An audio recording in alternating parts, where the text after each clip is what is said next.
میں نے آپ کے سامنے قرآن مجید کے جو کلمات تلاوت کیے ان میں اسی حقیقت کو بیان کیا گیا۔ لا اقسم بہذا البلد، آغاز ہوا شہر مکہ کی قسم سے، قسم ہے مجھے اس شہر کی، پھر وجہ قسم بھی بیان کی، وَأَنْتَ حِلٌّ بِهَذَا الْبَلَدِ، مجھے اس شہر کی قسم اس لیے کہ محبوب اس شہر میں تو جو بستا ہے، تیرا بسیرا ہے اس شہر میں، اس شہر کی گلیوں نے تیرے قدم چومے ہیں اور تیرے انفاس کی مہک اس کی فضاؤں میں بسی ہے، اس لیے مجھے قسم کہ یہاں تم رہتے ہو۔ اللہ اکبر۔ علماء کے مابین اس بات پر اختلاف ہے کہ مکہ المکرمہ افضل ہے یا مدینہ النبی صلی اللہ علیہ وآلہ وسلم افضل ہے۔ ایک علمی اختلاف ہے، بعض نے کہا مکہ المکرمہ افضل ہے، دلائل دیے، بڑا وزن ہے دلائل میں۔ بعض نے کہا مدینہ رسول صلی اللہ علیہ وآلہ وسلم افضل ہے، دلائل دیے، بڑا زور ہے دلائل میں۔ لیکن شیخ عبدالحق محدث دہلوی علیہ رحمہ اسی آیت سے روشنی لے کر کے لکھتے ہیں کہ جب حضور مکے میں تھے تو مکہ افضل تھا، جب مدینے آ گئے تو مدینہ افضل ہو گیا۔ جدھر جدھر سے وہ گزرتے گئے مجد و شرف بھی پیچھے پیچھے رہا، چند لمحوں کے لیے ٹھہرے تھے تم جس پیڑ کے نیچے۔ نشور وحدی کا لہجہ دیکھیے کتنا دل آویز ہے، چند لمحوں کے لیے ٹھہرے تھے تم جس پیڑ کے نیچے، سنا ہے آج تک اس پیڑ کا سایہ مہکتا ہے۔ تو مکے میں ہیں تو مکہ افضل، مدینے میں ہیں تو مدینہ افضل۔ تو شرف ان کے وجود مسعود سے ہے، وہ جدھر جدھر سے گزرتے جائیں گے وہاں وہاں ہی نور پھیلتا چلا جائے گا۔ اور پیر نصیر الدین علیہ رحمہ کا لہجہ یہاں کتنا خوبصورت دکھائی دیتا ہے۔ ایک بار وہ جدھر سے گزرے ہیں نصیر، ایک بار وہ جدھر سے گزرے ہیں نصیر، بار بار ادھر سے بہار گزری ہے۔ تو کہا کہ قسم ہے مجھے اس شہر کی، یعنی شہر مکہ کی۔ کیوں شہر کی قسم؟ وَأَنْتَ حِلٌّ بِهَذَا الْبَلَدِ، کہ محبوب اس شہر میں تمہارا قیام ہے، اس شہر میں تمہاری رہائش ہے، تمہارے انفاس کی مہک ہے اس شہر کی فضاؤں میں، اور تمہارے قدموں کو چھوا ہے اس شہر کی گلیوں نے، اس لیے قسم کہ یہاں آپ رہتے ہو۔ وَوَالِدٍ وَمَا وَلَدٍ، اور قسم ہے باپ کی، اور قسم ہے جو اس کی اولاد ہے۔ والد سے مراد کیا ہے اور ماں ولد سے مراد کیا ہے؟ تو اس کے بارے میں ایک قول یہ ہے کہ والد سے مراد حضرت ابراہیم علیہ السلام اور ماں ولد سے مراد حضور علیہ السلام جو ان کے فرزند ہیں۔ ایک قول کہ والد سے مراد حضرت آدم علیہ السلام ہیں اور ماں ولد سے مراد ان کی ساری ذریت اور نسل ہے۔ تیسرا قول کہ والد سے مراد حضور علیہ السلام ہیں اور ماں ولد سے مراد حضور علیہ السلام کی ساری امت، حضور علیہ السلام کی ساری آل اطرت، حضور کے اصحاب۔ لیکن علماء نے پہلے قول کو ترجیح دی کہ مکہ المکرمہ کی قسم کی گئی تو پھر مناسبت بنتی ہے کہ حضرت ابراہیم کا ذکر بھی ہو، تو اس لیے والد سے مراد حضرت ابراہیم ہے اور ماں ولد سے مراد حضور علیہ السلام کی ذات ستودہ صفات ہے۔ تو تین چیزیں ہوئیں جن کی قسم کی گئی۔ سب سے پہلے شہر مکہ کی قسم کی گئی، پھر حضرت ابراہیم علیہ السلام کی قسم کی گئی، اس کے بعد حضور علیہ السلام کے مبارک وجود کی قسم کی گئی۔ تین قسمیں کر کے کہا کیا گیا، چونکہ جو خالی ذہن شخص ہو، جب اس کو کوئی بات بیان کی جائے تو قسم سے آغاز نہیں کیا جاتا۔ متردد الذہن کو کوئی بات کرنی ہو تو قسم سے آغاز کیا جاتا ہے، یا پھر آپ جس مضمون کو بیان کرنے جا رہے ہیں وہ اتنا اہم ہے کہ اس کی اہمیت کو اجاگر کرنے کے لیے آپ کو قسم کرنا پڑتی ہے۔ تو یہ جو ماں بعد کا مضمون ہے جس کو میرے رب نے بیان کیا، اس سے قبل ایک نہیں، دو نہیں، تین قسمیں کی، تو پھر کان تو کھڑے ہو گئے، سماعتیں تو بچھ گئیں کہ وہ کون سی شے ہے جس کو بیان کرنا مقصود ہے اور اس سے قبل قسم پہ قسم کی جا رہی ہے۔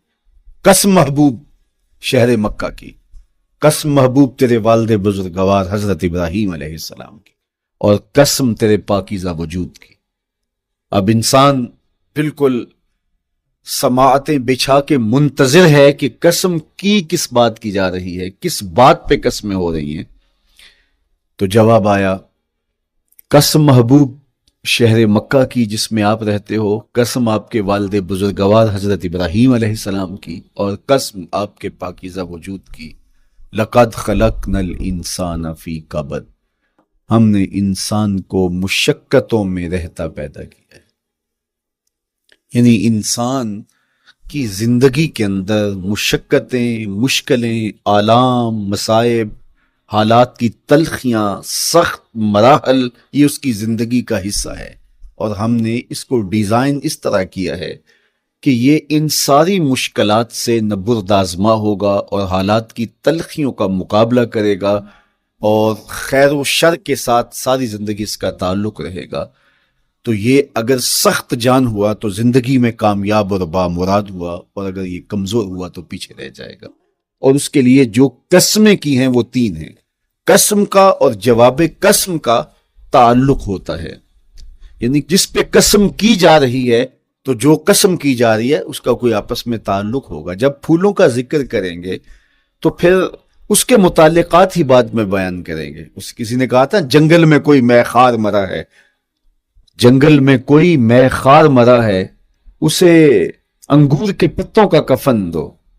میاں جنگل میں مرنے والے شخص کو کسی اور درخت کے پتوں کا بھی تو کفن دیا جا سکتا ہے، لیکن صاحب مرنے والا مے خار ہے، اور شراب کشید کی جاتی ہے انگور سے، تو اس کو تو ٹھنڈ تب بھی پڑے گی کہ انگور کے پتوں کا کفن دیا جائے، تو مناسبات ہوتی ہے۔ تو اب جب قسم کی گئی تو قسم تین چیزوں کی گئی، اور اس کی جواب قسم سے مناسبت کیا بنتی تھی؟ انسان کو مشقتوں میں رہتا پیدا کیا گیا، حالات کی تلخیوں سے گزرتا ہے، سخت تربیتی مراحل سے اس کو گزرنا پڑتا ہے۔ تو اس چیز کو بیان کرنے سے قبل تین قسمیں کی گئی۔ پہلی قسم میرے حضور کے پاکیزہ شہر کی، مکہ المکرمہ کی، اس لیے کہ مکہ المکرمہ میں دیکھ لیجئے کہ صحابہ اور حضور کے ماننے والوں نے کیسے تلخ زندگی کاٹی۔ شجر اسلام ثمر بار ہوا تو ہمیں تو یہ کھلے ہوئے پھول دکھائی دیتے ہیں، لیکن ہم نہیں بھول سکتے کہ بلال حبشی کی پیٹھ پہ کیسے کوڑے برسے اور آہد آہد کیسے پکارتے رہے۔ تو ہم اس منظر کو دیکھیں، مکہ کے ان حالات کو دیکھیں، تو اس لیے قسم کی مکے کی، اور پھر حضرت ابراہیم علیہ السلام کی قسم کی، چونکہ حضرت ابراہیم نے جس قدر اذیتوں سے گزر کر کے، مصائب آلام کا سامنا کر کے، حالات کی تلخیوں کا مقابلہ کر کے اپنا راستہ بنایا اور اپنے رب کی رضا پائی، وہ تاریخ کا ایک انوکھا باب ہے۔ اس سے بڑھ کر کیا ہوگا کہ جلتی ہوئی آگ میں چھلانگ لگا دی رب کے حکم کی تعمیل میں، بیٹے کی گردن پہ چھری رکھ دی۔ یہ تماشا لبے بام نہیں تھا، منا کی وادی میں وہ انوکھا واقعہ رقم ہوا کہ آج بھی تاریخ انگشت بدندہ ہے کیا ایک باپ، اور وہ اس بیٹے کو ذبح کرنے کے لیے آمادہ ہو گیا جو اس کی آنکھوں کا نور ہے اور دل کا قرار ہے، رب سے مانگ مانگ کے لیا، لیکن تعمیل ارشاد میں اس بیٹے کی گردن پہ چھری رکھنے کے لیے باپ تیار ہو جاتا ہے اور اس کو ذبح کرنے کے لیے آمادہ ہو جاتا ہے، حتیٰ کہ بیٹے کو لٹا لیتا ہے، اور ہاتھ میں چھری پکڑ کے بیٹے کی گردن پہ رکھ کے پوری ہمت کے ساتھ جب چھری چلاتا ہے تو آواز آتی ہے فلما اسلما وتلہ للجبین ونادیناہ ان یا ابراہیم قد صدقت الرؤیا انا کذالک نجزی المحسنین۔ ابراہیم بس کرو، تم نے واقعی خواب پورا کر دکھایا۔ اپنی بیوی کو، اپنے نو مولود بچے کو وادی غیر ذی زرع میں چھوڑ آنا، جہاں کچھ بھی میسر نہیں تھا، یہاں آپ کو آپ کے ماں باپ چھوڑ کے جاتے ہیں، ایک خوبصورت آسودہ ماحول ہے، اور آپ کو جس مقصد کے لیے چھوڑ کے جا رہے ہیں تو وہ مقصد بھی آپ کے اور ان کے پیش نظر ہے، لیکن اس کے باوجود بھی جو ہے وہ آنکھیں نم ہو جاتی ہوں گی کہ ہم اپنی اولاد کو یہاں چھوڑ کے جا رہے ہیں، جبکہ ایک محفوظ پناہ گاہ میں آپ کو چھوڑ کے گئے۔ آپ کی تربیت کرنے والا ایک جو ہے وہ توانا طبقہ اور ایک توانا جو ہے وہ سٹاف موجود ہے جو آپ کی فکری، ذہنی، بدنی تربیت کے لیے کوشاں ہیں، لیکن اس کے باوجود بھی والدین محسوس کرتے ہیں، لیکن اپنے نو مولود بچے کو وہاں چھوڑ کے جانا جہاں آب و دانہ بھی میسر نہیں تھا۔ مورخ اسلام فی جلندری نے اس وادی کا نقشہ کھینچتے ہوئے کہا، وہ وادی جس میں وحشت بھی قدم رکھتی تھی ڈر ڈر کے، جہاں پھرتے تھے آوارہ تھپیڑے بادے سر سر کے، جہاں پر گھاس اگتی تھی جہاں نہ پھول کھلتے تھے، مگر وہ سرزمین تھی آسماں بھی جھک کے ملتے تھے۔ تو اس وادی میں چھوڑ کے آنا، حضرت ابراہیم نے جو امتحانات دیے، اس لیے ان کی قسم کی، چونکہ جواب قسم کا تعلق بنتا ہے، تو قسم ابراہیم کے پاکیزہ وجود کی کہ جنہوں نے دکھ سہے، تکالیف آلام گوارا کی، لیکن پائے ثبات میں لغزش نہیں آنے دی۔ تیسری قسم میرے حضور کے پاکیزہ وجود کی فرمایا جتنے دکھ مجھے دیے گئے، جتنی اذیتیں مجھے پہنچائی گئی، اتنی کسی کو نہیں دی گئی۔ پیدا ہوئے تو حضور کے باپ کا سایہ سر پہ نہیں تھا، پھر اس کے بعد حضور مختلف مراحل سے گزرے۔ 6 سال کی عمر میں ماں کا انتقال ہو گیا۔ جب راہ حق میں لوگوں کو دعوت رشد و ہدایت دینے نکلے تو جو لوگوں کے رویے تھے اور جو اذیتیں لوگوں نے پہنچائیں وہ ایک الگ باب ہے۔ مکے کی گلیوں سے لے کے طائف کے بازاروں تک جن اذیتوں سے میرے حضور گزرے، ام المومنین سیدہ عائشہ رضی اللہ تعالیٰ عنہ فرماتی ہیں، ایک دن حضور کی بارگاہ میں حاضری تھی تو ہم نے عرض کیا، حضور کیا احد کے دن سے سخت دن بھی زندگی میں کبھی گزرا ہے؟ صحابہ کی نظر میں اس دن سے سخت دن کبھی زندگی میں نہیں آیا، اس لیے کہ جب 70 صحابہ کی لاشیں پڑی تھیں، حضور کے چچا حضرت امیر حمزہ شہید کر دیے گئے، اور نہ صرف انہیں شہید کیا گیا، ان کا مسئلہ کیا گیا، اعضائے بطنیاں کاٹ دیے گئے، ناک کاٹ لی گئی، زبان کاٹ لی گئی، بدن چیر کے کلیجہ نکالا گیا، اور پھر ان اعضاء کا ہار پرویا گیا، اور ہندا نے گلے میں ڈال کے رقص کیا، آنکھوں میں نیزے چبھوئے گئے۔ تو یہ دردناک دن تھا۔ تو حضور کے سر انور پہ سفید رنگ کی پٹی بندھی تھی اور چشمان رحمت میں آنسو تھے، اور بار بار فرماتے تھے ما فعل امی، میرے چچا کی کہانی سنا۔ تو یہ دردناک دن تھا جو صحابہ نے اپنی آنکھوں سے دیکھا۔ تو انہوں نے کہا، حضور کیا احد کے دن سے سخت دن بھی کبھی زندگی میں آیا؟ ان کا خیال تھا کہ حضور فرمائیں گے ہاں یہ میرا زندگی کا مشکل ترین اور سخت ترین دن تھا، لیکن حضور نے فرمایا ہاں عائشہ، جب طائف کے بازاروں میں تیری قوم نے مجھے پتھر مارے تو یہ دن احد کے دن سے بھی سخت تھا۔ حضور ان کے 3 سرداروں کے پاس پیغام حق لے کے گئے، لیکن انہوں نے آگے سے جو رویہ اختیار کیا وہ اتنا اذیت ناک تھا۔ حضور نے فرمایا کہ ٹھیک ہے، میں تمہاری خیر خواہی کا جذبہ لے کے تمہارے تک پہنچا ہوں، تم نے میری دعوت کو قبول نہیں کیا، تمہاری مرضی، تمہارا مقصود، چلو اب یہ بات میرے اور تمہارے درمیان رہنی چاہیے، اس بات کو راز رہنا چاہیے، اہل مکہ تک یہ بات نہ پہنچے۔ انہوں نے کہا ہم کیوں راز رکھیں، بلکہ اوباشوں کے ہاتھ میں پتھر دے دیے، اور حضور جب واپس ہونے لگے تو وہ حضور کے پاؤں پہ سنگزنی کرتے، حضور اپنا ایک پاؤں اٹھاتے تو دوسرے پاؤں پہ مارتے، شدت درد اور احساس کرب سے حضور بیٹھ جاتے تو ان کے غنڈے دائیں بائیں سے بڑھتے اور کندھوں سے پکڑ کے حضور کو اٹھاتے اور مشق سنگزنی کرتے، نالین خون سے بھر گئے، لخت لخت زخمی ہوا۔ اللہ اکبر، کیا دردناک لمحے تھے، کیا تکلیف بھری گھڑیاں تھی۔ تو کہا کہ جب طائف کے بازاروں میں تیری قوم نے مجھے پتھر مارے تو یہ دن احد کے دن سے بھی سخت تھا۔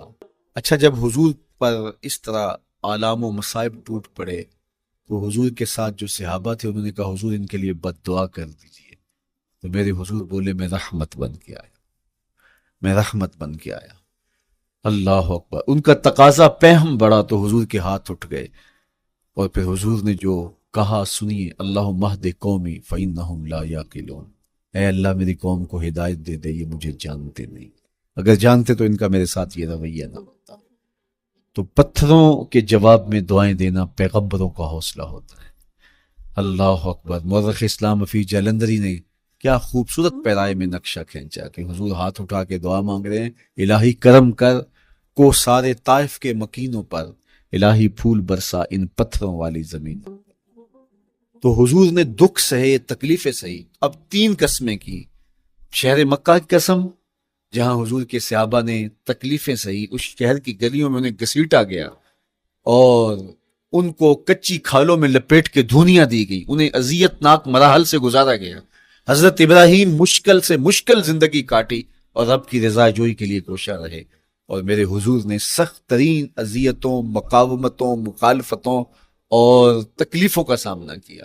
تو ان تین چیزوں کا حوالہ دے کر، ان تین چیزوں کی قسم کر کے اب انسان کو بتایا جا رہا ہے کہ تم مشکلات سے تمہیں گزرنا پڑے گا، حالات کی تلخیاں تمہیں سہنی پڑیں گی، کسی مرتبے تک پہنچنے کے لیے تمہیں پھر تکلیفوں کی راہ اختیار کرنی پڑے گی۔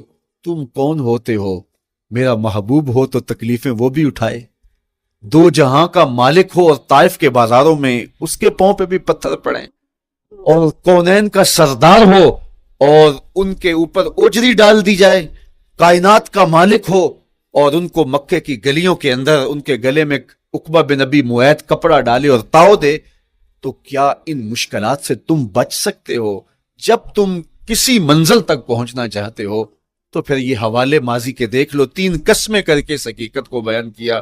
ابراہیم علیہ السلام کے وجود کو دیکھ لو، حضرت مصطفیٰ کریم علیہ السلام کی ذات ستودہ صفات کو دیکھ لو، اور مکے کی گلیوں میں صحابہ کے ساتھ جو ظلم اور جبر ہوئے اور انہوں نے جو مصیبتیں اور مشقتیں کاٹی وہ ساری دیکھ لو۔ تو تین قسمیں کھا کر کے کہا کہ بے شک انسان مشقتوں میں رہتا پیدا کیا گیا ہے۔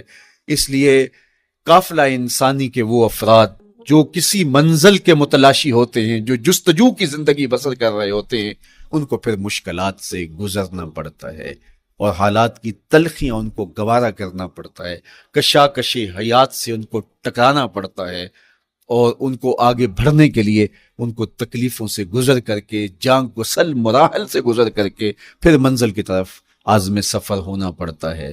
کیا میں نے اس خاکدان سے کنارہ، جہاں رزق کا نام ہے آب و دانہ، پلٹنا جھپٹنا جھپٹ کر پلٹنا، لہو گرم رکھنے کا ہے ایک بہانہ، پرندوں کی دنیا کا درویش ہوں میں کہ شاہی بناتا نہیں آشیاں۔ تو زندگی مشکل مراحل سے گزر جانے کا نام ہے۔ اقبال نے کہا تھا ہے شباب اپنے لہو کی آگ میں جلنے کا نام۔ یہ زندگی آسان نہیں ہے، یہ حالات کی تلخیوں کا مقابلہ کرنے کا نام ہے، یہ ضبط نفس کا نام ہے، یہ اپنے من کی تربیت کا نام ہے۔ حضرت امام راضی سائد کریمہ کے تحت لکھتے ہیں کہ جب بچہ شکم مادر میں ہوتا ہے تو وہ تین پردوں میں ہوتا ہے، ایک جھلی کا پردہ، ایک رحم مادر کا پردہ اور ایک پیٹ کا پردہ۔ تو تین پردوں میں وہ بیچارہ بڑی عجیب سی حالت میں ہوتا ہے۔ یہ اس کا پہلا مرحلہ ہے تخلیق کے بعد۔ اس کے بعد پیدائش کا دوسرا مرحلہ ہے، یہ زچہ بچہ دونوں کے لیے موت و حیات کے مرحلے ہوتے ہیں۔ اس کے بعد وہ پیدا ہوا، اس دنیا پہ آیا، تو اس کی مشکل کیا ہے؟ زبان ہے، بولنا نہیں جانتا، دیکھتا ہے پہچان نہیں سکتا، سنتا ہے سمجھ نہیں سکتا، ہاتھ ہیں پکڑ نہیں سکتا، ٹانگیں ہیں چل نہیں سکتا۔ کتنی مشکل بن گئی، یہ سب کچھ چیزیں ہونے کے باوجود بھی وہ بے بس دکھائی دیتا ہے، اس کو دودھ مانگنے کے لیے بھی رونا پڑتا ہے۔ تو یہ ایک مرحلہ تھا۔ پھر آہستہ آہستہ اس نے بولنا سیکھا، ایک ایک حرف کر کے، لفظ لفظ جوڑ کے وہ جملے مکمل کرتا رہا۔ آج تو زبان کا طوطی بولتا ہے، آج تو بات کریں تو جو ہے وہ ماحول تھم جاتا ہے، لیکن انسان ذرا پلٹ کے آغوش مادر میں تیری ماں نے ایک ایک حرف تجھے سکھایا تھا، ایک ایک لفظ تجھے سکھایا تھا، لفظ لفظ کر کے، حرف حرف کر کے جملے بنے، اور آج تیری گفتار کی شوخی کے تذکرے زمانے میں ہیں، تو پھر تجھے بولنا سکھایا۔ تو چل نہیں سکتا تھا، آج تیری جو ہے وہ چولانیاں دیکھنے والی ہیں، تیری رفتار کو کوئی چھو نہیں سکتا ہے، تیری آنکھوں کی بجلیاں آج عقابوں سے بڑھ کر ہیں، آج تیرے کانوں کے اندر نغموں کا جہاں آباد ہے، آج تیرے ہاتھوں کی گرفت کہ آگے شیر غراں بھی ہو تو وہ بھی بے بس ہو جاتا ہے، لیکن دیکھ تو کتنا مجبور تھا۔ اچھا چلو وہاں سے آگے آئے، پھر زندگی کو سیکھنا پڑتا ہے، آداب سیکھنے پڑتے ہیں، کس سے کیا بات کرنی ہے سیکھنا پڑتا ہے، آگے بڑھے، جوانی کی دہلیز پہ پہنچے۔ جوانی انسان کی زندگی کا پاکپن ہوتا ہے، عروج ہوتا ہے، اللہ اکبر، لیکن جوانی کو تقدس معاب رکھ کے منزل تک پہنچانا یہ سب سے مشکل مرحلہ ہوتا ہے، چونکہ جذبات بے قابو ہیں، خواہشیں آوارہ ہیں، اور تا حد نظر نظارے ہی نظارے جو دل کو کھینچتے ہیں۔ اب اپنے تقدس کو جو شخص محفوظ رکھے، کائنات میں سب سے قیمتی جوہر حضرت انسان کا اس کی عصمت کا جوہر ہے، اور سب سے حسین چہرہ وہ ہے جو جنسی کالک سے اپنے آپ کو بچا لے۔ تو جوانی ہو، بانکپن ہو، اور پھر اپنی خواہشات کو بے قابو نہ ہونے دیا جائے، سب سے مشکل مرحلہ پوری زندگی میں یہ آتا ہے۔ کسی نے کہا تھا کتاب زیست کا ایک اور باب بیت گیا، شباب بیت گیا، ایک عذاب بیت گیا۔ تو شباب کا ختم ہونا اور اس کو خیریت سے منزل تک پہنچنا، یہ کتنا بڑا مشکل مرحلہ ہوتا ہے، جس کا جوانی میں باطن کا چہرہ مسخ ہو جاتا ہے اور جنسی کالک سے جو چہرہ آلودہ ہو جاتا ہے، اس کا عفت کا دامن داغدار ہو جاتا ہے۔ تو اس لیے وہ چہرہ تاباں ہے، وہ چہرہ روشن ہے، وہ چہرہ منور ہے جو اپنے آپ کو کالک نہیں لگنے دیتا اور اپنی عصمت کی حفاظت کرتا ہے۔ میرے حضور نے بھی ارشاد فرمایا، سبعۃ یظلھم اللہ تعالی فی ظلہ یوم لا ظل الا ظلہ، 7 اشخاص ایسے ہیں قیامت کے دن جب کوئی سایہ نہیں ہوگا، اللہ ان کو اپنے عرش کا سایہ عطا کرے گا۔ ان میں سے پہلا شخص امام عادل حکمران، دوسرا شخص وشاب نشأ فی عبادت اللہ، وہ جوان جس کی جوانی اللہ کی عبادت میں بسر ہوگی۔ تیسرا وہ شخص ورجل قلبہ معلق بالمساجد، وہ شخص جس کا دل مسجد میں لگتا ہے، مسجد میں جمتا ہے۔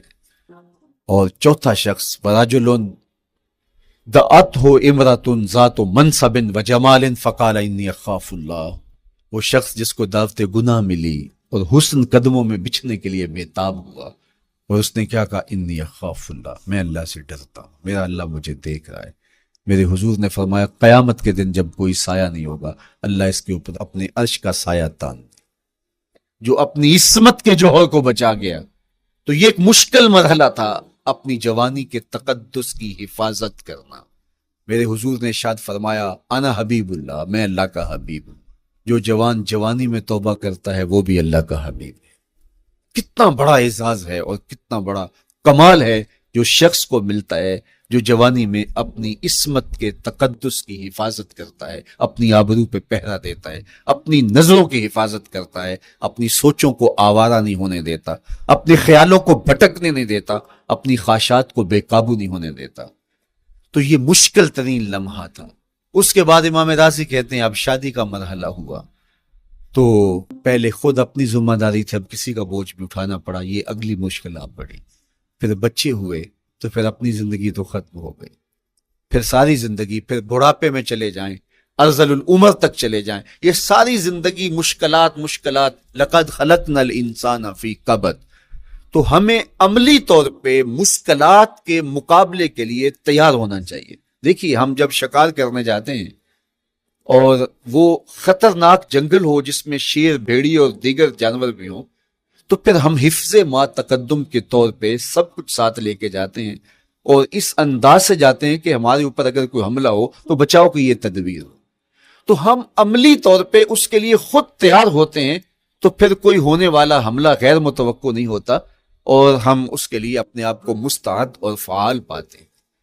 اسی طرح میں اور آپ اگر زندگی کے اس فلسفے سے آگاہ نہیں ہوں گے کہ زندگی مشکلات کا مجموعہ ہے، حالات کی تلخیاں ساری زندگی ہمارے ساتھ رہیں گی، تو کوئی بھی تکلیف، کوئی بھی اذیت، کوئی بھی ایسا واقعہ جو ہم نہیں چاہ رہے ہوں گے وہ روح پذیر ہوگا تو ہم گھبرا جائیں گے، اور پھر اس وقت ہم دکھی ہو جائیں گے۔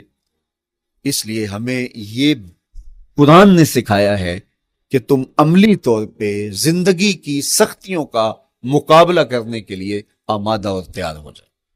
قرآن مجید میں جو صبر کا لفظ ہے اس کا مفہوم یہ ہے کہ حالات کی جو تلخیاں تمہارے اوپر آتی ہیں، وہ غربت بھی ہو سکتی ہے، وہ بیماری بھی ہو سکتی ہے، وہ لوگوں کی عداوت اور دشمنی بھی ہو سکتی ہے، وہ اور بہت ساری چیزیں ہوتی ہیں، وہ جنگوں کی حالت کا بپا ہو جانا اور تمہارا دشمنوں کے نرغے میں گر جانا، یہ سب کچھ ہو سکتا ہے۔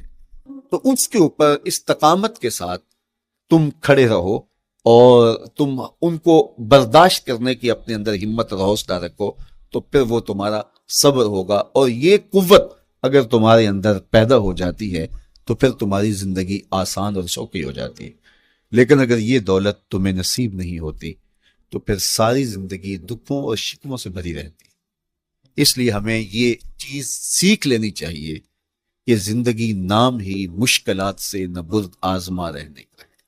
عملی طور پہ ہم دیکھو، ہمیں پتہ ہے سردی آ رہی ہے تو اس کا ہم پہلے انتظام کرتے ہیں، تو سردی ہمیں دکھی نہیں پھر کرتی، ہم سردی سے بھی لطف لیتے ہیں، موسم برسات سے بھی مزہ لیتے ہیں، اور گرمی سے بھی ہم ایک حاص حاصل کر لیتے ہیں اگر ہم اس کو جو ہے اس کے لیے عملی طور پہ اپنے آپ کو تیار کر لیں۔ لیکن اگر ہم اس کے لیے تیاری نہیں کریں گے تو سوائے گھبراہٹ کے اور کچھ نہیں ہوگا۔ تو مجھے اور آپ کو عملاً اپنے آپ کو اس بات کے لیے آمادہ کرنا پڑے گا کہ زندگی ان حالات کی تلخیوں سے ٹکرانے کا نام ہے، اور ساری زندگی ہمیں ان مراحل سے گزرتے رہنا پڑے گا۔ اور قرآن نے جو ہے وہ 3 قسمیں کر کے، اور 3 قسمیں بھی شہر مکہ کی اور محبوب کریم کے پاکیزہ وجود اور جناب ابراہیم علیہ السلام کی، تاکہ تمہیں پتہ چلے جب ان کو بھی ان مراحل سے گزرنا پڑا میں اور آپ کیا بیچتے ہیں۔ اس لیے ہمیں اپنی زندگی کو ان راہوں پہ ڈالتے ہوئے صبر اور استقامت، اب صبر اور استقامت کی دولت ہمیں کیسے نصیب ہوگی، یہ دولت کس طرح، یہ قوت راسخہ ہمارے اندر کیسے پیدا ہوگی، اور کس طرح ہمارے من کے اندر یہ چیزیں سمائے گی۔ اللہ تعالیٰ کی خشیت، اس پر توکل، اس پر بھروسہ، اور اللہ تعالیٰ جل شانہ کی طرف سے ہر کام کے ہونے کا یقین ہمارے اندر یہ استقامت اور یہ حوصلہ پیدا کرتی ہے یہ چیز۔ اس لیے مجھے اور آپ کو اپنی پوری زندگی میں اس عمل سے گزر کر کے اپنے آپ کو مضبوط ترین صورتحال میں لا کے کھڑا کرنا پڑے گا، اور یہی زندگی کا جمال ہے۔ تو اب پھر دیکھیے قرآن کیا کہہ رہا ہے، لا اقسم بہذا البلد وانت حل بہذا البلد ووالد وما ولد، 3 قسمیں کی۔ اس کے بعد ارشاد فرمایا لقد خلقنا الانسان فی کبد، ہم نے انسان کو مشکلوں میں، مصائب میں، آلام میں رہتا ہوا پیدا کیا۔ کہتے ہیں جب حضرت انسان کی تخلیق ہوئی تو اس کا خمیر جب گویا جا رہا تھا تو اس کے اوپر 39 دن تک آزمائشوں کی، دکھوں کی، تکلیفوں کی بارش ہوئی، اور 1 دن خوشیوں اور مسرتوں کا بھی برسا۔ تو انسان کی زندگی کے اندر حالات سے ٹکرانا اور دکھوں کو سہنا اور دکھوں سے مقابلہ کرنا، یہ سیکھنا پڑے گا، اور جب انسان اس کو عملی طور پر سیکھ جائے گا تو پھر زندگی کا جمال اور زندگی کا حسن نصیب۔ دوسری بات، ہمیں اپنی زندگی میں 7 چیزوں کو اپنا اصول بنا لینا چاہیے، اور یہ 7 چیزیں وہ ہیں جو ہماری زندگی کو ایک خوبصورت سانچے میں ڈھال کر کے ہمیں ایک پاکیزہ اور ستھرا انسان بنا دیتی۔ پہلی چیز، التمسک بکتاب اللہ، اللہ کی کتاب سے جڑ جانا، وابستہ ہو جانا۔ جب ہم کتاب اللہ سے وابستہ ہو جائیں تو پھر ہمارے باطن کی اور نفس کی تربیت ہوتی ہے، اور پھر ہم وہ مطلوب انسان بنتے ہیں جو ہمارا رب ہم سے تقاضا کرتا ہے۔ تو اس لیے ہمیں اپنی زندگی میں اس چیز کو لازم کر لینا چاہیے کہ ہمارا کوئی بھی دن قرآن مجید کی تلاوت کے بغیر نہ گزرے۔ اپنے دن کا آغاز قرآن مجید کی تلاوت سے کیجیے۔ سورہ یاسین سے جو اپنے دن کا آغاز کرتا ہے سارا دن اللہ کی امان میں رہتا ہے، اس کی حفاظت میں رہتا ہے۔ اور اپنی شب کا آغاز سونے سے پہلے سورہ الملک کی تلاوت کریں، آپ ساری شب اللہ کی امان میں، اس کی حفاظت میں رہیں، اور قرآن مجید کو سمجھ کر اس کے مفاہیم و مطالب کے ساتھ 1 رکوع کم از کم پوری زندگی، اپنی زندگی کے نصاب میں آپ کتنا وقت مختلف امور کے لیے سر انجام دیتے ہیں۔ یہ کتاب انسانی ہدایت کے لیے، انسانی تربیت کے لیے، اس سے کوئی اور بہتر اور مؤثر جو ہے وہ نصاب نہیں ہو سکتا ہے۔ انسان سازی کا بہترین ذریعہ ہے یہ کتاب، اور اس کتاب کے ذریعے سے جو ہے وہ انسان پستیوں سے اٹھ کے بلندیوں تک جا پہنچتا ہے۔ اقبال نے تو کہا کہ گر تمی خواہی مسلمان زیستن، نیست ممکن جز بقرآن زیستن، اگر تو مسلمان بن کے جینا چاہتا ہے تو قرآن کے بغیر ایک قدم بھی نہیں چل سکتا۔ تو آگے چل کسی نظم میں کہا کہ فاش می گوئم آن کے در دل مزمرست، ای کتابیں نیست چیزیں دیگرست، اگر میں کھل کے بیان کر دوں جو میرے سینے میں چھپا ہے تو میں تجھے بتا دوں کھل کے، یہ کتاب نہیں، یہ کوئی اور ہی شے ہے۔ کن لوگوں کو کہاں سے اٹھایا اور یہ کتاب کہاں تک لے گئی، جو باہمی جنگ و جدل میں الجھے ہوئے تھے اور حرف شناس بھی نہیں تھے، جو سواد آشنا بھی نہیں تھے، پھر انہوں نے جو ہے وہ روما کی سلطنت بھی الٹ کے رکھ دی۔ یہ کرشمہ تھا اس کتاب کا جس نے زندگی کا جمال ان کی روحوں کے اندر پیدا کر دیا۔ تو میں اور آپ اپنی زندگی میں قرآن مجید سے کبھی بھی دور نہ ہوں، روزانہ کی بنیاد پہ آپ تلاوت کلام مجید اپنی زندگی میں شامل رکھیں۔ انشاءاللہ اس کے اجالے دنیا میں اور آخرت میں آپ اپنی آنکھوں سے مشاہدہ کریں گے۔ حضرت امام احمد بن حنبل فرماتے ہیں میں نے رب سے کہا کہ مجھے اپنا قرب عطا کر، آواز آئی میرا قرب چاہتے ہو تو قرآن پڑھا کر۔ یہ رب کی قربت کی بھی ضمانت ہے اور ضبط نفس اور باطن کی تربیت کا بھی ذریعہ ہے۔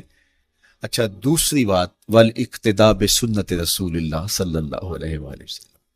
ہمارے لیے بہترین نمونہ ہمارے حضور علیہ الصلوۃ والسلام کی زندگی ہے، حضور کے دیا ہوا نظام حیات ہے جس پر حضور نے خود عمل کر کے دکھایا۔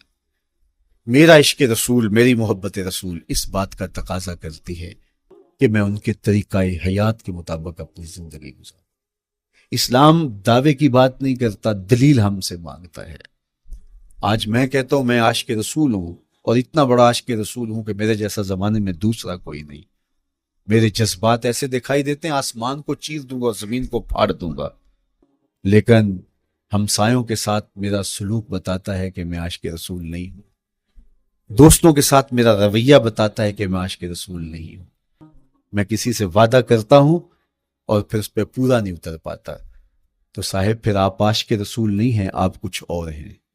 عشق رسول تو یہ ہے کہ میرے محبوب علیہ السلام نے کسی سے عہد کیا ہے کہ تمہارے آنے تک میں یہاں کھڑا ہوں، اور وہ جا کے بھول جاتا ہے، اور میرے حضور 3 دن وہاں منتظر رہتے ہیں۔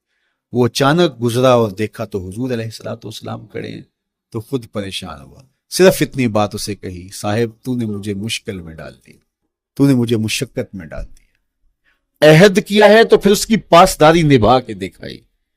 اللہ اکبر!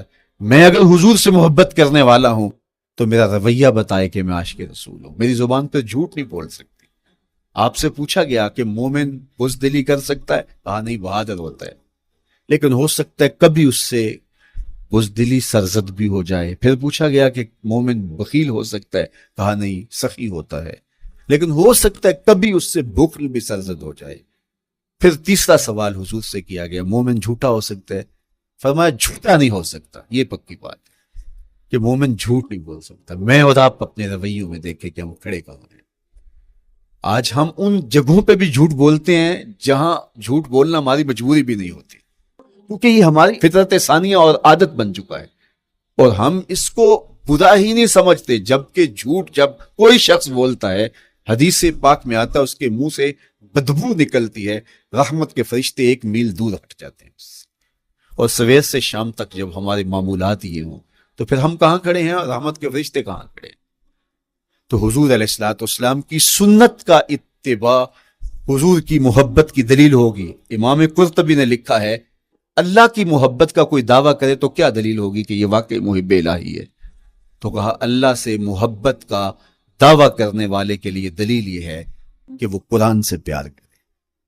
قرآن سے پیار اور قرآن سے محبت کی دلیل یہ ہے کہ حضور کا پیار سینے میں رکھے۔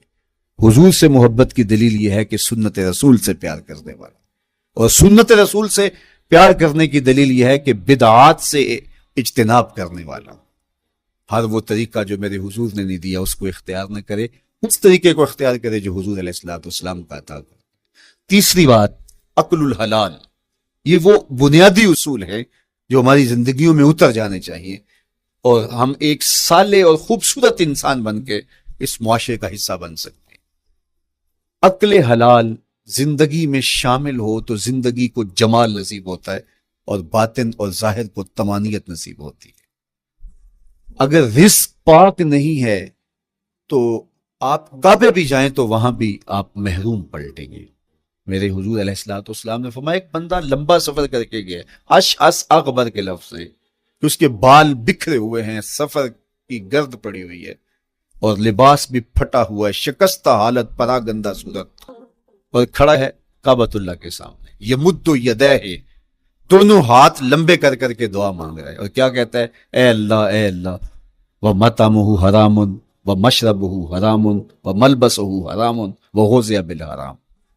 فرمایا اس کا کھانا حرام کا ہے، اس کا پینا حرام کا ہے، اس نے جو لباس پہنا وہ حرام ہے۔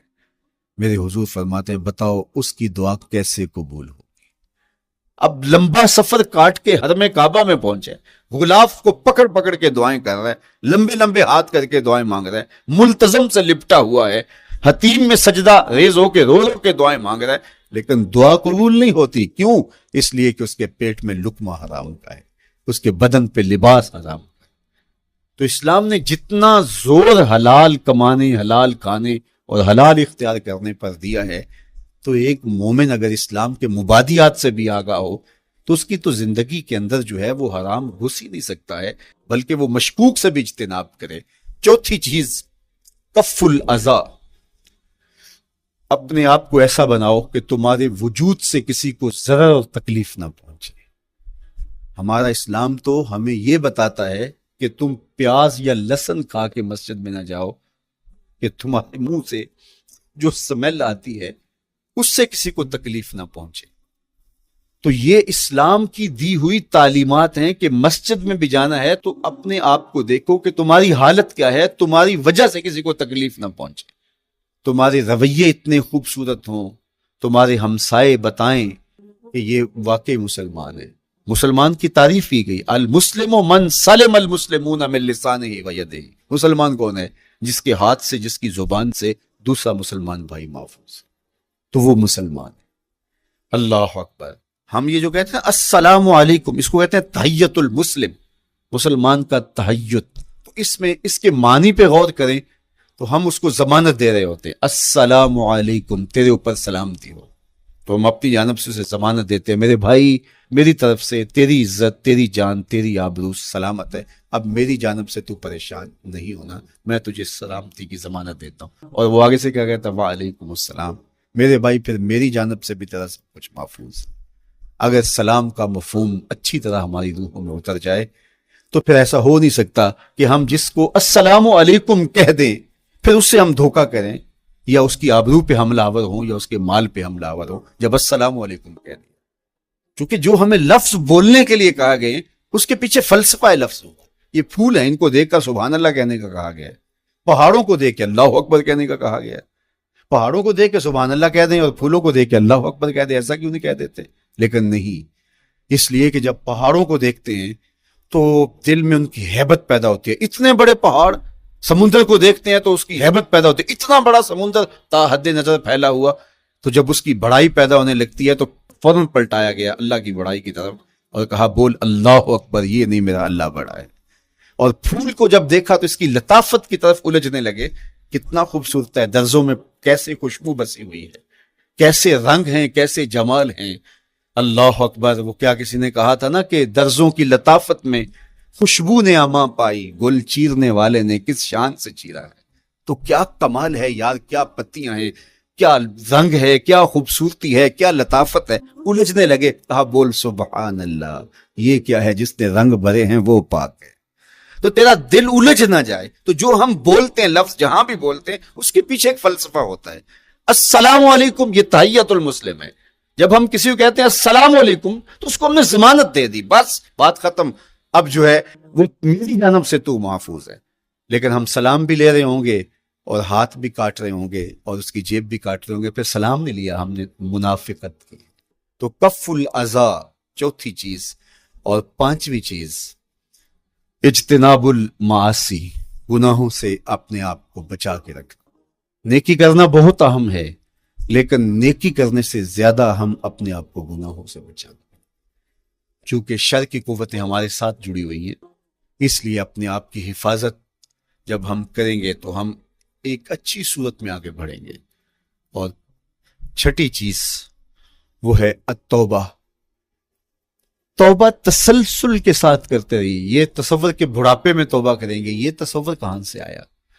یا ہمارے ہاں آج کل یہ کلچر پیدا ہوا ہے کہ لیلۃ القدر یا شبرات کے دن سارے جڑ کے توبہ کرنے بیٹھ جاتے ہیں اور پورا سال اپنی مرضی کی زندگی گزارتے ہیں۔ ایسا نہیں ہے۔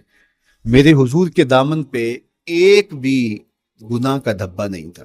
ہم نبیوں کی عصمت کے قائل ہیں، کسی نبی پر کوئی گناہ کا دھبا نہیں ہوتا۔ اگر اس امکان کو بھی تسلیم کر لیا جائے تو ساری شریعت مشکوک ہو جاتی۔ لیکن اس کے باوجود حضور فرمایا میں دن میں اللہ سے 100 بار توبہ کرتا ہوں، ایک دن میں 100 مرتبہ توبہ کرتا ہوں۔ میں اور آپ دیکھیں کہ ہم کیا اس معمول کو اپنی زندگی میں شامل کیے ہوئے ہیں۔ جب انسان توبہ کرتا ہے، جب غسل کر لیتا ہے نا ایک دفعہ، تو پھر وہ بچ کے چلتا ہے کہ کوئی گر دوبارہ پڑ نہ جائے، اور جب وہ لتھڑا ہوا ہو تو پھر اس کو پرواہ بھی نہیں ہوتی۔ اس لیے ہمیں بار بار غسل کرنے کی، بار بار توبہ کرنے کی تلقین کی گئی ہے، تاکہ ہم پھر نئے گناہوں سے بچتے رہیں گے۔ تو اپنی زندگی میں توبہ کا تسلسل کیجئے، شام سویرے صبح بار بار اللہ سے توبہ کی رجوع کیجئے۔ اور آخری چیز ادا الحقوق، حقوق کا ادا کرنا۔ ہمارے ذمے جو حقوق عائد ہوتے ہیں وہ ہمارے والدین کے ہیں، وہ ہمارے بہن بھائیوں کے ہیں، وہ ہمارے دوستوں کے ہیں، ہمسایوں کے ہیں، ہمارے اساتذہ کے ہیں، کلاس فیلوز کے ہیں۔ وہ حقوق حتیٰ کہ جانوروں کے کیوں نہ ہوں، تو ان حقوق کو ہم ادا کرنے والے، دست بردار نہیں ہو سکتے ہم ان حقوق سے۔ یہ مومن کی زندگی ہے، یہ ہمارا نظم حیات ہے، یہ اسلام کا دیا ہوا منشور ہے، یہ طریقہ زندگی ہے کہ ہم ایک ایک کے حق کو ادا کرتے ہوئے اپنی زندگی کو بسر کریں۔ بالخصوص میں طلباء سے مخاطب ہوں کہ یہ عمر تربیتی اعتبار سے سب سے اہم عمر ہے۔ سیدنا علی المرتضیٰ رضی اللہ تعالیٰ عنہ فرماتے ہیں کہ 15 سال سے لے کر کے 20 سال تک کی عمر میں انسان کے نظریات پختہ ہوتے ہیں اور اس کی عادتیں جمتی ہیں۔ یہ دوسرے کہتے ہیں 13 سے 19 سال تک کی عمر، وہ کہتے ہیں یہ بڑی اہمیت کی حامل ہے۔ تو 13 سے 19 سال یا 15 سے 20 سال تک کی عمر، بعض کا تو ہوتا ہے کہ ابھی بچے ہیں، ماں باپ بھی سستی کرتے ہیں کہ ان کو تہجد کا عادی اب کیوں بنائیں، ابھی تو یہ بچے ہیں، ان کو ان چیزوں سے، چھوٹی چھوٹی چیزوں کا عادی اب کیوں بنائیں، جب بڑے ہوں گے، سمجھدار ہوں گے، ذمہ داریوں کا بوجھ آئے گا، سب کچھ کر لیں گے۔ تو پھر اس وقت کرنا مشکل ہوتا ہے، پھر کر نہیں پاتا بندہ۔ جو سیکھنا ہے، جو عادتیں پختہ کرنی ہے، وہ اسی زندگی میں ہوتی۔ تو یہ آپ کا ایک موقع ہے، آپ کو کوئی ایک ماحول فراہم ہوا ہے، آپ کے ہمسائے آپ کے کلاس فیلوز ہیں جو آپ کے ساتھ کمرے میں رہ رہے ہیں۔ ہمسائیگی کے حقوق ادا کرنے کا جو انداز ہے وہ یہاں ہی سیکھیے اور اپنے اندر اس کو متحقق کیجیے اور پختہ کیجیے۔ اسی طرح اپنے گفتگو کے لہجوں میں شائستگی، اپنے انداز کے اندر خوبصورتی اور اپنے رویوں کے اندر جمال پیدا کرنے کی کوشش کریں، اپنے آپ کو مؤثر بنائیں، اور شریعت کے بتائے ہوئے اصولوں اور ضابطوں کے مطابق آپ جب زندگی کے چند دن گزار لیں گے، پھر زندگی گزارنے کا نشہ آنے لگ جائے گا۔ چونکہ جب ہم اپنی خواہش کی زندگی گزارتے ہیں تو پھر ہم خود بے چین اور مضطرب ہوتے ہیں، اس لیے کہ ہمیں اس طرح زندگی گزارنی چاہیے جس طرح ہمارے رب نے ہمیں بتایا ہے۔ آپ کوئی بھی مشین خریدتے ہیں، کوئی بھی چیز لیتے ہیں تو اس کے ساتھ چھوٹی سی بک دیتے ہیں، آپ کو اس کا طریقہ استعمال بتاتے ہیں کہ اس کو یوں استعمال کرو گے تو دیر پا اس کے فوائد حاصل کرو گے۔ اگر یہ مائک ہم اس طرح استعمال نہیں کرتے، اپنی خواہش سے استعمال کریں گے، تو پھر نتیجہ کیا ہوگا کہ تھوڑے دنوں کے بعد جو ہے وہ خرابی کی طرف سلسلہ چلے گا۔ اس طرح یہ وجود جس پاکیزہ ذات نے بنایا ہے، اس نے ہمیں بتایا ہے کہ اس کو استعمال کیسے کرنا ہے اور اس زندگی کو کیسے گزارنا ہے۔ اور پھر انسان کو ایک ماڈل اور نمونہ بھی چاہیے، تو کہا نمونہ دیکھنا ہے تو محمد عربی کی ذات دیکھ، ادھر دیکھتے جاؤ اور زندگی گزارتے جاؤ، دیکھنا تمہاری زندگی کتنی خوبصورت اور کتنی پروقار گزرتی ہے۔ اللہ آپ کو دنیا آخرت کی برکتیں دے، اپنی پناہوں اور اپنی امان اور اپنی حفاظتوں کا حصار دے، اور آنے والا کل اللہ بہتر فرمائے، میرے وطن کی خیر کرے، میرے ملک کو امن کے اجالے دے، یہاں دہشت گردی کے سلگتے علاؤ ٹھنڈے کر کے امن کی بہاریں پیدا کر دے۔ کی محمد سے وفا تو نے تو ہم تیرے ہیں، یہ جہاں چیز ہے کیا لوح قلم تیرے ہیں۔ وآخر دعوانا ان